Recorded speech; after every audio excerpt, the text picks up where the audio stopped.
Friends, let's take a moment to explore something many of us have experienced: the act of giving someone a second chance. We've all been there, haven't we? We extend our hand again, hoping that this time things will be different. But why do we do it? Why do we feel this compelling urge to give others another chance, even after they've let us down? To understand this, we need to delve into our own psychology and emotions. We are social beings wired for connection and understanding.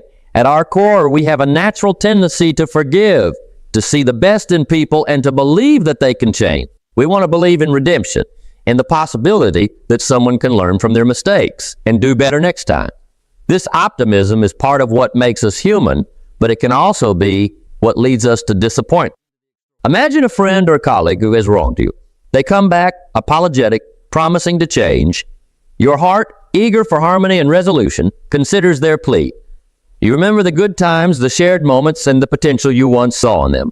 It's this hope, this flicker of potential, that often compels us to open the door once more. We tell ourselves that everyone deserves a second chance, that we might be the catalyst for their transformation.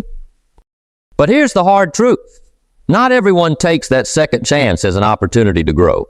Many times they revert to their old ways, and we find ourselves hurt and disappointed yet again. It's a cycle that can be difficult to break, especially when our emotions and hopes are deeply involved. Let's consider some examples. Think about the employee who consistently misses deadlines. After several warnings, they promise to improve. You believe them, wanting to see them succeed, so you give them another chance. But soon enough, the pattern repeats, and you're left with missed deadlines and unfulfilled promises. Or imagine a friend who repeatedly breaks your trust. They apologize sincerely each time, and you forgive them, hoping that this time will be different. Yet the trust is broken again, and the cycle of disappointment continues.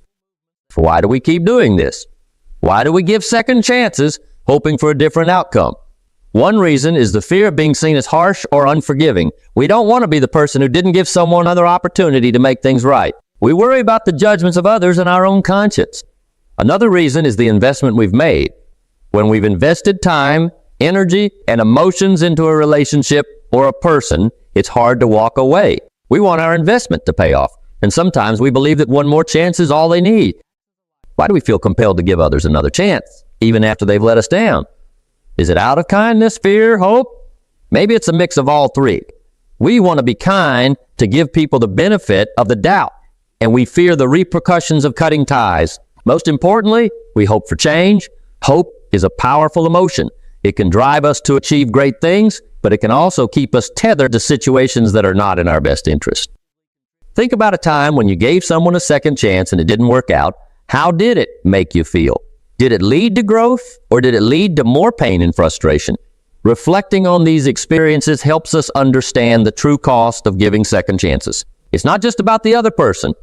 It's about our own well-being and growth. So, as we move forward, let's consider how we can balance our natural inclination to give second chances with the need to protect our own well-being. It's crucial to recognize when our generosity and hope are being taken advantage of. It's about setting boundaries and understanding that sometimes the most loving thing we can do for ourselves, and even for the other person, is to say, we need to learn to trust our instincts and recognize the signs that indicate someone is not going to change. By doing so, we can save ourselves from repeated disappointment and focus our energy on relationships and endeavors that truly enrich our lives. Ladies and gentlemen, let's dive deeper into the real cost associated with continually giving second chances. While it's important to understand why we do it, it's equally vital to recognize the consequences, both personal and professional, that come with this well-intentioned behavior. Think about the times you've extended your trust to someone again and again. Each time, there's a part of you that hopes this will be the turning point, that this time they'll get it right. But what happens when they don't? What are the costs we bear each time we offer another chance, only to be met with the same disappointment? First, let's consider the personal toll. When we give second chances, we're often risking our emotional well-being. Imagine the stress, frustration, and heartache that come with repeated letdowns. These emotional burdens accumulate over time, affecting our mental health. The disappointment we experience isn't just momentary. It leaves lasting scars. Every time we forgive and forget, we may be adding another layer of emotional baggage that we carry into our future interactions. Let's not forget the impact on our self-esteem. Constantly giving second chances can make us question our judgment and self-worth. When others repeatedly fail to meet our expectations, we might start doubting our ability to make sound decisions. We might even begin to think that we deserve this cycle of disappointment. This erosion of self-confidence can affect every aspect of our lives, from personal relationships to professional endeavors. Speaking of professional life, the cost of giving second chances can be equally severe in the workplace. Consider an employee who consistently misses deadlines or delivers subpar work. Each time you give them another chance, you're not only risking your project timelines, but also the overall team morale. When team members see that repeated mistakes are tolerated, it can lead to a culture of complacency and lack of accountability. This doesn't just affect productivity. It affects the very foundation of your team's work ethic and unity. Moreover, continually giving second chances in a professional setting can stifle growth, both yours and that of the individual in question. By not addressing the root of the problem and allowing poor performance to continue, you miss out on opportunities to bring in new talent, new ideas, and new energy. The time and energy spent managing and mitigating the consequences of repeated failures could be better invested in initiatives that drive growth and innovation. What opportunities or growth have you sacrificed by continually giving others another chance? Think about the times you held back from pursuing a new project, investing in a new relationship, or taking a bold step forward because you were entangled in the cycle of giving second chances. These sacrifices aren't just theoretical. They have real, tangible impacts on our lives and our paths to success. Let me share some insights from studies and statistics that highlight the impact of this behavior. Research in organizational behavior indicates that leaders who fail to hold their team members accountable for repeated mistakes often see a decline in overall team performance. A study conducted by the Harvard Business Review found that teams with clear accountability measures outperform those where poor performance is tolerated. This highlights the broader implications of giving second chances, not just for the individual, but for the entire organization. Similarly, in personal relationship, psychologists have found that individuals who continually forgive repeated transgressions without any change in behavior often experience higher levels of stress and anxiety. This not only affects their mental health, but can also lead to physical health issues over time. The cost of giving second chances, therefore, extends beyond emotional and professional realms. It touches our overall well-being. Financial costs, whether in business or personal life, repeated mistakes and failures come with a price tag.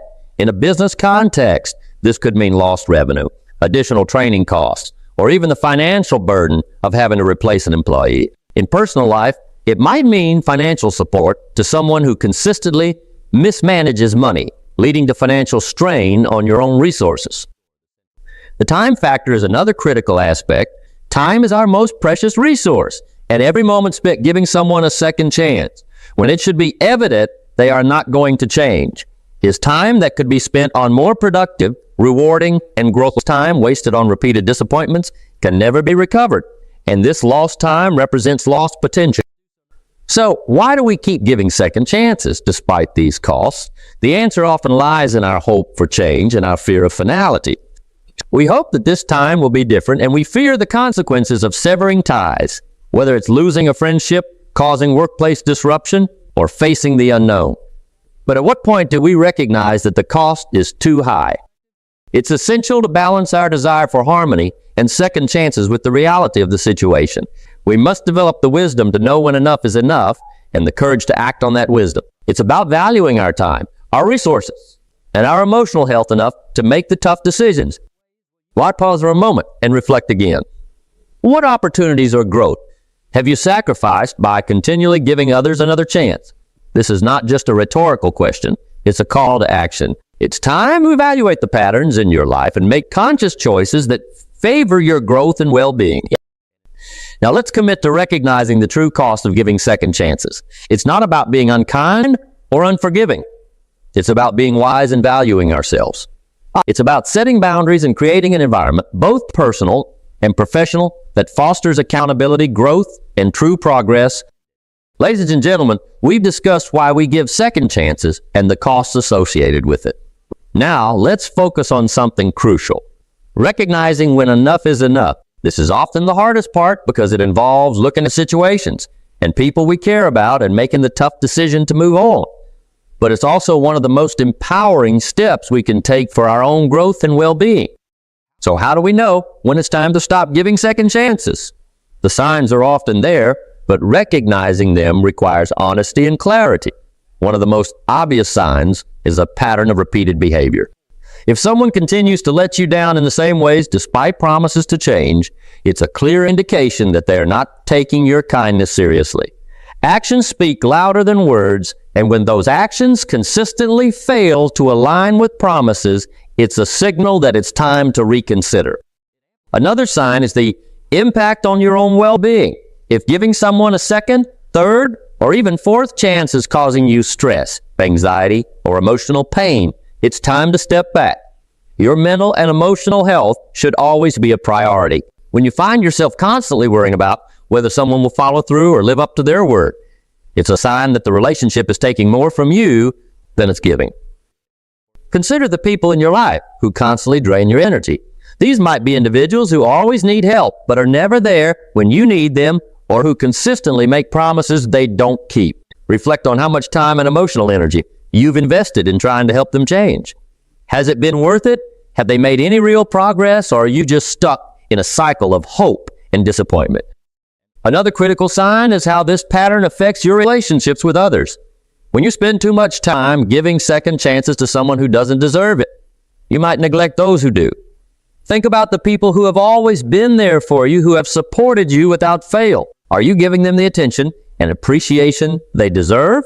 Or are you too caught up in managing the fallout from giving someone else another chance? Let's talk about decision making. Making the tough decision to move on requires courage and a clear understanding of your worth. It starts with acknowledging the reality of the situation. Accept that not everyone will change, and not everyone deserves another opportunity to let you down. This isn't about being cynical. It's about being realistic and protecting your own interest. When faced with the decision to stop giving chances, ask yourself, what am I gaining from this relationship, and what am I losing? If the losses outweigh the gains, it's time to reconsider your involvement. It's also helpful to set clear boundaries. Communicate your expectations and the consequences of not meeting them. If those boundaries are crossed repeatedly, follow through with the consequences you've set. Imagine a situation where you should have stopped giving chances but didn't. What was the outcome? Reflect on this for a moment. Think about the time, energy, and emotional investment that went into that relationship or situation. How did it impact you? Was there a point where you realized you were giving more than you were receiving, yet continued to hope for a different outcome? These reflections are not meant to dwell on the past, but to learn from it. Recognizing these patterns can help you make better decisions moving forward. It's about valuing yourself enough to walk away from situations that no longer serve you. Making the decision to stop giving second chances also involves a shift in mindset. It's about understanding that you deserve relationships and environments that uplift you, not drain you. It's about prioritizing your own growth and well-being over the fear of letting. This isn't selfish. It's necessary. By taking care of yourself, you're better equipped to support and nurture relationships that are truly beneficial. Then you think of a situation where you should have stopped giving chances but didn't. What was the outcome? Think deeply about this. How did it make you feel? What lessons did you learn from that experience? Sharing these reflections can be incredibly powerful. It not only helps you process your feelings, but also reinforces the importance of setting boundaries and recognizing when it's time to move on. Remember, it's okay to say no. It's okay to prioritize your own needs and well-being. In fact, it's necessary. By setting boundaries and making the tough decisions to move on when needed, you're not only protecting yourself, but also setting a standard for how you expect to be treated. You're teaching others how to respect your time, your energy, and your kindness. As we wrap up this section, I want you to take a moment to think about your current relationships and situations. Are there anywhere you are giving too many second chances? How can you begin to set boundaries and protect your own well-being? What steps can you take today to start valuing yourself and your time more? Friends, now that we've explored the importance of recognizing when enough is enough, let's talk about a crucial aspect of maintaining our well-being. Setting boundaries. Boundaries are essential for personal growth and well-being. They are the invisible lines that protect our emotional health, our time, and our energy. They define what we are willing to accept and what we will not tolerate, guiding our interactions and relationships. Think of boundaries as the framework that supports a balanced and fulfilling life. Without them, we can find ourselves overwhelmed, drained, and constantly giving more than we receive. Setting boundaries is not about being selfish or putting up walls to keep others out. It's about creating a healthy space where mutual respect and understanding can thrive. Why are boundaries so crucial? Imagine your life as a garden. To cultivate a thriving garden, you need to set parameters, deciding where to plant each flower, how much space they need, and what kind of care they require. Without these guidelines, your garden would become chaotic and overrun with weeds. Similarly, in our lives, boundaries help us manage our relationships and responsibilities, ensuring that we have the space and resources to grow. One of the most significant benefits of setting boundaries is that it allows us to prioritize our well-being.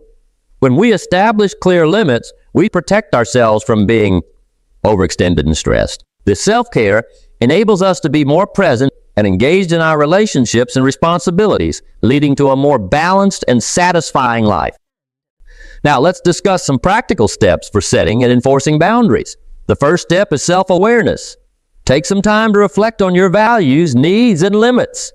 What are the things that are non-negotiable for you? What behaviors are you unwilling to tolerate? Understanding these aspects of yourself will help you communicate your boundaries more effectively. Next, communicate clearly. Boundaries are most effective when they are communicated openly and honestly. When discussing your boundaries with others, be direct but respectful. Use I statements to express your needs without placing blame.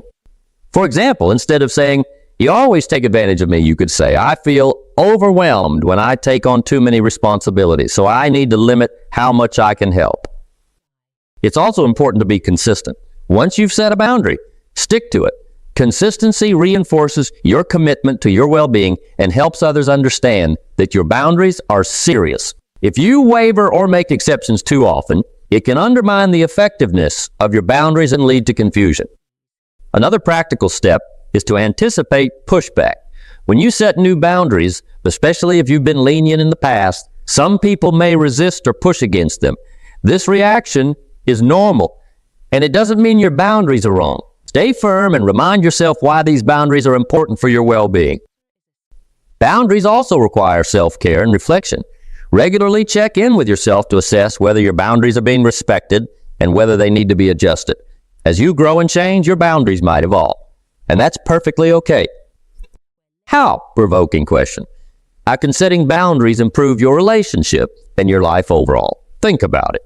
When you establish and enforce healthy boundaries, you create a foundation of respect and trust in your relationships. Others will understand what you need and expect, and this clarity can prevent misunderstandings and conflicts. By setting boundaries, you show others that you respect yourself, which in turn encourages them to respect you. Consider a workplace scenario where you set a boundary about your work hours. By clearly communicating that you are unavailable after a certain time, you protect your personal time and reduce burnout. Your colleagues and supervisors will learn to respect your limits, leading to a healthier work-life balance and greater productivity during your working hours. In personal relationships, boundaries can enhance your connections by fostering mutual respect. When you communicate your limits, you allow others to understand your needs and preferences, leading to more meaningful and supportive interactions. For instance, if you set a boundary about not discussing certain sensitive topics, it can prevent unnecessary argument and create a more harmonious relationship. Think about how boundaries can improve your life overall. They help you conserve your energy for the things that truly matter, enabling you to pursue your passions and goals without being sidetracked by unnecessary stress or demands. By protecting your time and emotional resources, you can invest more in activities and relationships that bring you joy and fulfillment. Reflect on a time when you felt overwhelmed or taken advantage of. How might setting a boundary in that situation have changed the outcome? How could it have protected your well-being and allowed you to focus on what truly matters? These reflections can guide you in identifying where boundaries are needed in your current life.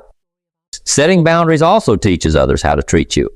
When you consistently enforce your limits, you demonstrate that your needs are important and that you value yourself. This can lead to healthier, more balanced relationships where mutual respect is a given. As we move forward, remember that setting boundaries is a sign of strength, not weakness. It's an act of self-respect that enables you to live authentically and sustainably. Say boundaries allow you to give from a place of abundance rather than depletion, ensuring that your contributions to others are meaningful and fulfilling. As we continue to explore the theme of setting boundaries and knowing when to stop giving second chances, let's dive into a topic that sits at the very heart of this conversation: the power of self-worth. Valuing yourself means not tolerating repeated disrespect or disappointment. It means recognizing your inherent worth and making choices that reflect that recognition. Self-worth is the foundation upon which all healthy boundaries are built. When you value yourself, you understand that you deserve to be treated with respect, kindness, and consideration.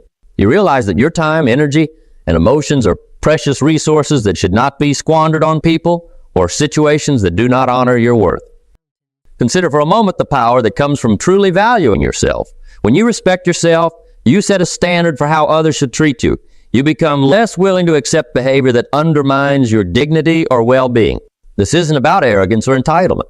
It's about understanding that you have a right to be treated well and to live a life free from unnecessary pain and frustration. One of the key aspects of self-worth is the ability to say no. Saying no is often difficult because we fear rejection, conflict, or being perceived as unkind.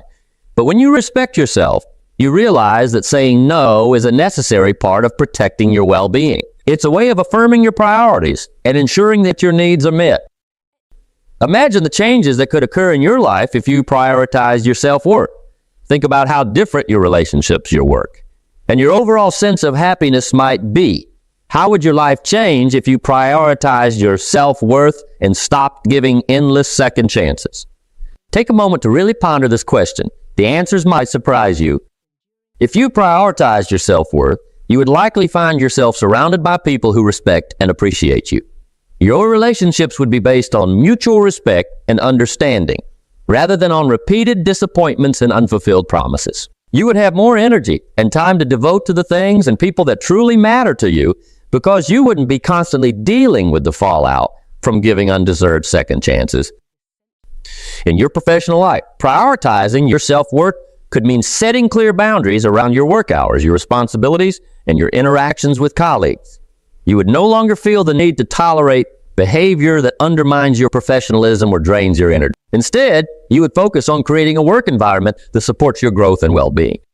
Valuing yourself also means recognizing your accomplishments and giving yourself credit for your achievements.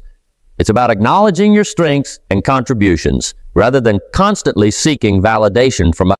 When you have a strong sense of self-worth, you are more resilient in the face of criticism and less likely to be swayed by the opinions of those who do not have your best interest at heart.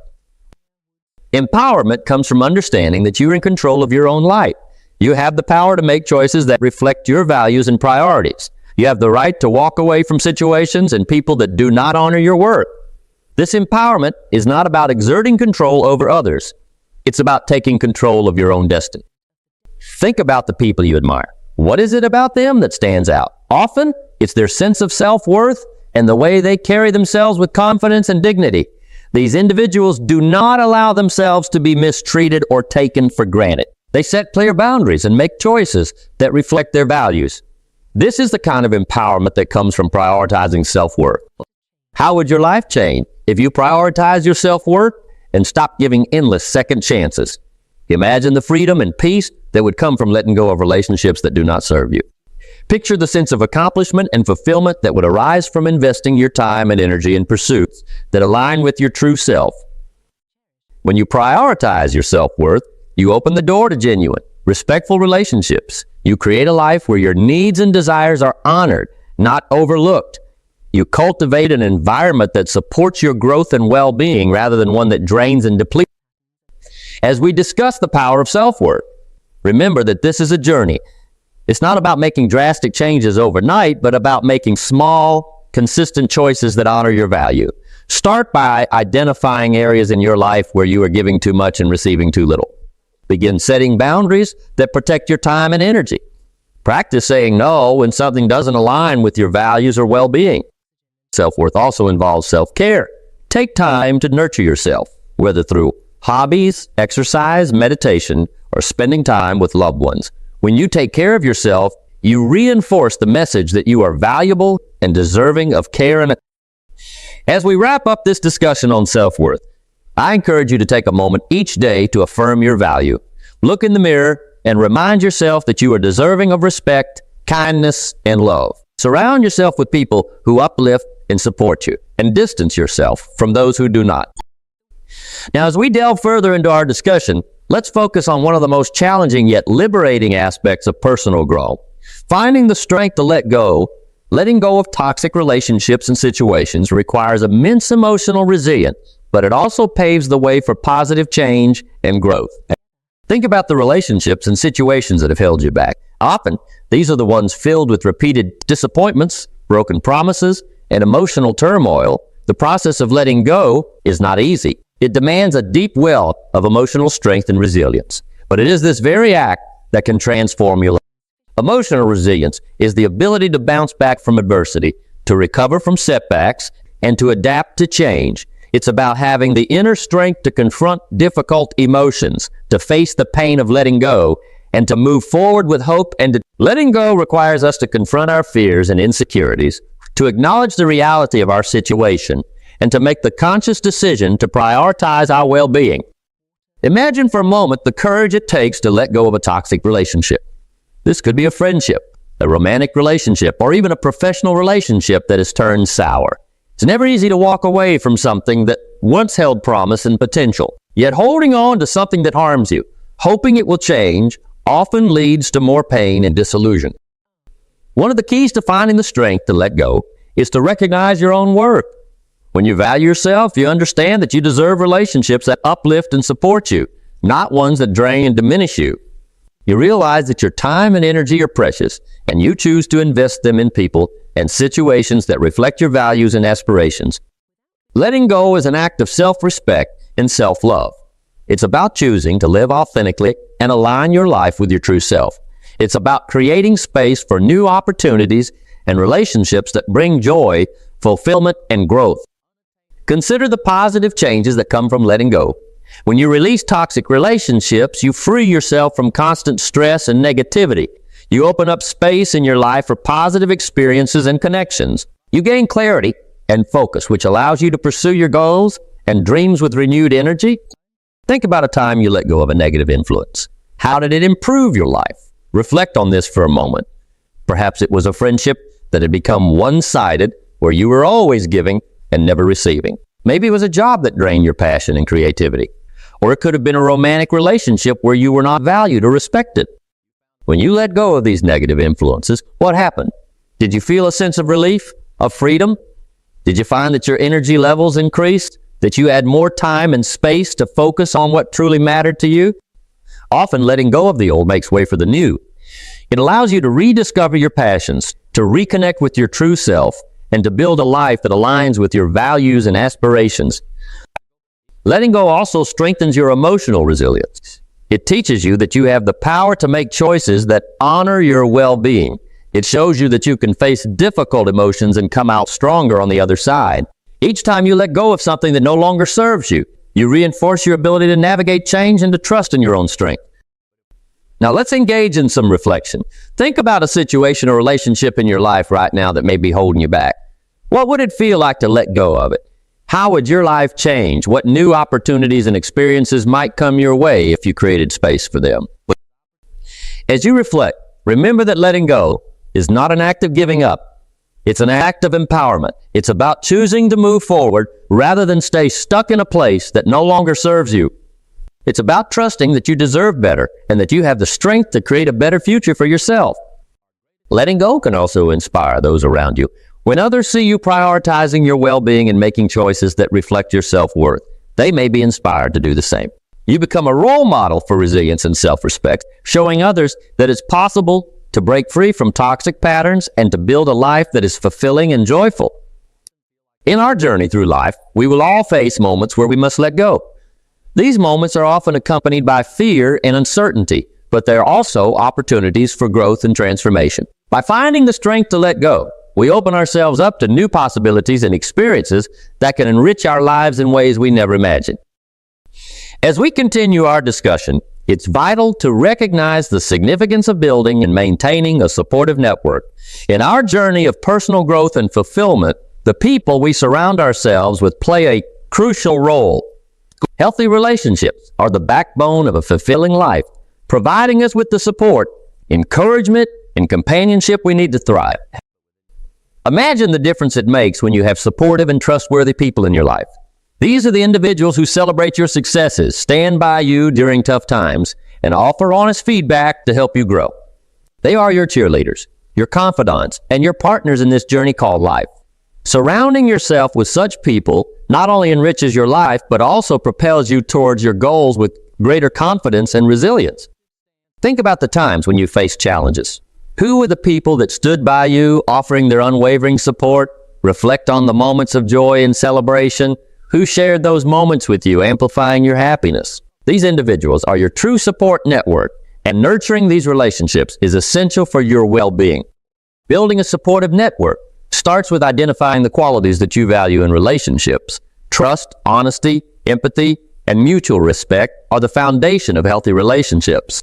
Look for these qualities in the people you interact with and prioritize those who embody them. Surround yourself with individuals who uplift you, challenge you to be your best, and genuinely care about your well-being. One of the key elements in building a supportive network is effective communication. Open and honest communication fosters trust and understanding.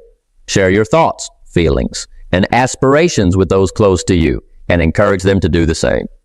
This creates a deeper connection and strengthens the bond between you. Think about the people in your life right now. Who are the ones that truly support you? How can you strengthen those relationships? Consider the ways in which you can show your appreciation and gratitude. Sometimes simple gestures like a heartfelt thank you, a note of appreciation, or spending quality time together can go a long way in reinforcing these bonds. It's also important to be proactive in seeking out new relationships that align with your values and goals.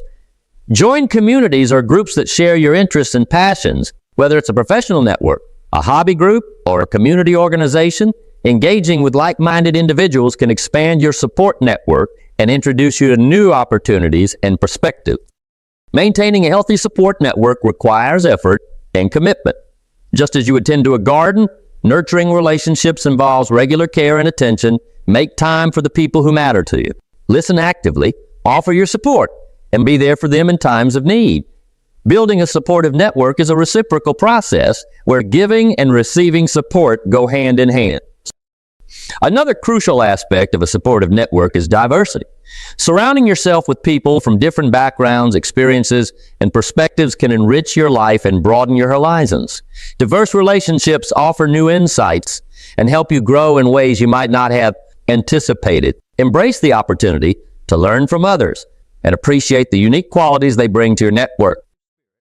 Now, let's engage in some reflection. Who are the people in your life that truly support you? How can you strengthen those relationships? Think about specific actions you can take to show your appreciation and deepen your connections. Maybe it's reaching out more often, offering your help, or simply being present when they need you. Building a supportive network also involves setting boundaries and knowing when to distance yourself from relationships that are not beneficial. It's essential to recognize when a relationship is draining rather than uplifting, and to make the necessary adjustments to protect your well-being. This might mean reducing contact with certain individuals or letting go of relationships that no longer serve you. As we continue to explore the importance of a supportive network, remember that quality matters more than quantity. It's better to have a few close, supportive relationships than numerous superficial ones. Focus on the depth of your connections and the mutual support you can offer each other. Community building is another vital component of a supportive network. Engaging with your local community or professional networks can create a sense of belonging and provide additional layers of support. Volunteering, participating in community events, or joining professional organizations are excellent ways to build connections and contribute to a supportive environment.